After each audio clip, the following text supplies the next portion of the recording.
Yellow. আরেকটা নিয়েছি এই যে,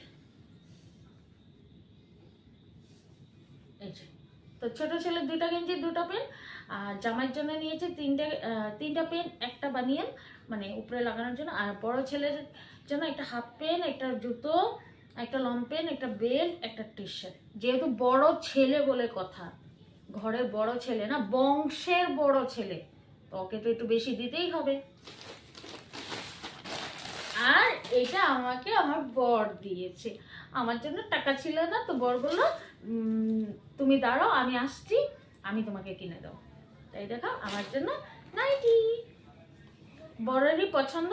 আর যেহেতু আমি শপিং করতে গিয়ে সব টাকা শেষ করে ফেলেছিলাম, তো পরে বর এই যে আমাকে এটা দিয়েছে। দেখা, পুরোটা এরকম প্রিন্ট, এই যে দেখতে পাচ্ছ, এই দেখো। আর এই যে হাফ হাতা নিয়েছি, কেমন লাগছে আমাকে বলো। এটা পরে রিল বানাবো। হ্যাঁ, এটা আমাকে আমার বর দিয়েছে। এই ছিল আমার পয়লা বৈশাখের শপিং। হ্যাঁ, আরেকটা জিনিস এনেছি, খালি কাপড় লাগালে হবে না, জুতোও লাগবে এই যে বরের জন্য। হ্যাঁ, এবার তোমরা বলবে তো আজকে শপিং এখানেই শেষ, এটুকুই ছিল পয়লা বৈশাখের নামে।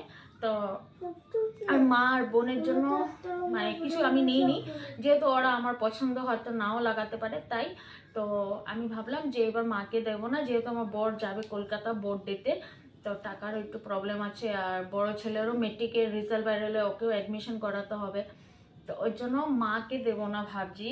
তো তোমরা অনেকেই ভাববে যে মাকে দেবে না, হ্যাঁ আমি মাকে এবার দেবো না, কিন্তু বোন দুটোকে আমার সামর্থ্য অনুযায়ী কিছু টাকা দেবো, ওরা নিজেরা কিনে নেবে। এই ছিল আমার শপিং। আর তোমাদের কেমন লেগেছে বলবা, গরিবের নতুন বছরের শপিং। তো যাই হোক বন্ধুরা, এখনকার জন্য টাটা। আর আমার কাপড়গুলো কেমন হয়েছে অবশ্যই কমেন্টে বলবা। হ্যাঁ, ও রুকো রুকো রুকো রুকো, তার আগে আরেকটা জিনিস দেখাই। আমার ছোট ছেলে মার্কেটে যাবে আর কিছু আনবে না, তা কি কখন হয়? তো ও একটা জিনিস কিনেছে। কোথায় তোমার গান? কাহা হে, উধার রাখা হয়নি কে? হ্যাঁ, তো ও একটা বন্দুক কিনেছে। চলে